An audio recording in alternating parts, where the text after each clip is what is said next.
So yeah, let's talk about exactly, the scenario that we have is that somebody, it could really be any, we're talking about New York in this case, but it could really be, any city or any place where you have a second home that, traditionally what happens with a lot of second or third home buyers is they love the place the first couple of years. And then as time goes on or things change, uh, they don't use the place, or maybe they use it a couple weeks a year, and it's, without sounding like a financial guy, it's an underused asset, so to speak. And people think about, well, the good news, it's appreciated, but I don't want to do the capital gains. So what would be kind of a game plan?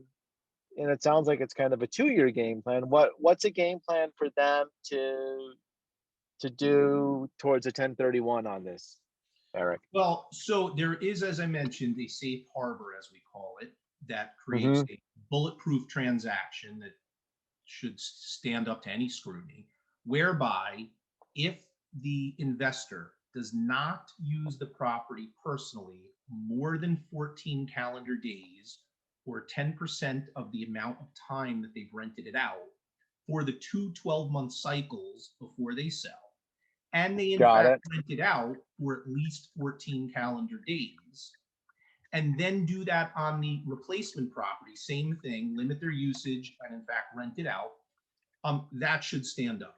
Now, as you said, if they're coming in, for 30 days over the summer to hang out and, have fun, that's going to be too much usage, right? And, you do want to make sure that it in fact has been rented out. So to your question earlier, you ideally just stop using it and start renting it out. And Right. it's not for me to judge or to say this is a sufficient period of time. Ideally, yes, probably more than a year and a day. It's definitely up to the taxpayer and their hopefully accountant to weigh in on it, and or their tax counsel to provide guidance as to what they feel is sufficient. So some people are a little bit more aggressive. This also works on the replacement end of the transaction. Oftentimes Okay. people sell their piece of raw land or their shopping center and they buy a condo in Manhattan, right? And they can do that Right. through the 1031. And of course, it has to be held for investment. So again, ideally, they rent that out for a long time. That's my canned answer. As to when they start using it personally and or ultimately move into it, again, that really should be a conversation with the accountant. It shouldn't be their intent to be doing all along. And so I will sometimes get a question, and I know attorneys will get a question, and the person will say, or they may ask you, Martin, they'll say, listen, I'm selling a shopping center in Florida. You got $2 million to spend in New York City. When can I move into this? That's not a good fact for somebody to Right. email me to have memorialized. So, that's the Right. And I contrary. agree. That's It's the a contrary intent. Now, right. there are a whole number of cases where people have had their children move into a property shortly after acquiring, and it stood up to challenge. I think in New York City, you definitely have to be careful about, of course, from building to building, and co-ops in particular, of course, typically don't let people rent, right? At least Right. the first couple of years, usually. Again, building by building board decision. But you're not going to get away with buying in a co-op, even if you could, and then sitting on it and just saying, well, I can't rent it out for the 2 years, so I'm just going to use it, or I'm going to just warehouse it for 2 years. It's not really a good look. Right. But again, that's not my call. No, that makes sense. So the scenario would be is if you have a property, in this case, let's say New York condo in New York, or a second or third property anywhere that you're not using, you would want to rent it out at the market rate for around 2 years. You would talk to your accountant, but 2 years seems to be the magic number. And then after those 2 years, you can then sell it, right? And then you could buy something else, and all the capital gains and all the taxes would be deferred. And kind of the beauty of the 1031 is you can do this indefinitely, right? Yeah, So this is not a one-time proposition. You can do this over and over again. We have an expression in the industry, swap till you drop. So you can most certainly do it over and over. And so, yes, I think that's an important point to note. Now, do you want me to talk about some of just real briefly about the time periods and rules, because that can be Yeah, challenging? I think that's really helpful. Again, this time always goes by so quickly. Yeah. So why don't you give us like a scenario of why don't we go back to this the example you have of the $4 million multifamily Sure. time frame and rules. And so, she's supposed to close in a couple of weeks.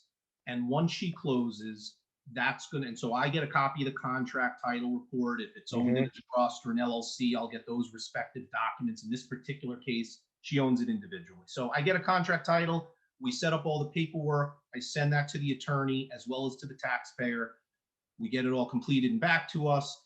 We set up the exchange account, the trust here at the bank, and then the closing will occur. The money will get wired in to the exchange account. And then there are two critical deadlines that begin: 45 Okay. calendar days to identify potential replacement property. And also beginning when title passed to the buyer at the closing, 180 calendar days to acquire one or more of the identified properties.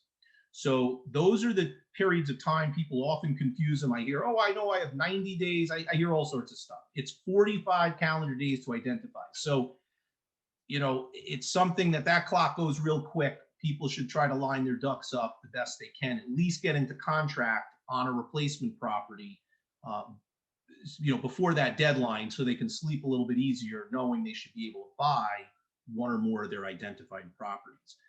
The other important thing to note is that to defer all the taxes, all of the equity from the sale, and again, I told you in this particular case, she did not have a mortgage, but let's say she had $1 million mortgage, and Right. I of course created a little bit of a complex situation because she lived in a portion of it, but let's say it was a 4-family that they didn't live in. Okay, so Okay. selling for 4 million, let's say there was a $1 million mortgage. To defer all the taxes, the entire $3 million of equity would have to be reinvested in new replacement property, as well as that $1 million mortgage has to be replaced. So Interesting. typically the taxpayer is going to go get another mortgage with a financial institution or otherwise, but you're not forced to get another mortgage. If she was in the financial position to substitute fresh equity, you certainly can buy a new piece of property for 4 million all cash. So that's it in a nutshell. Lots of variations around that, but I think it's important to note some of those rules at a high level.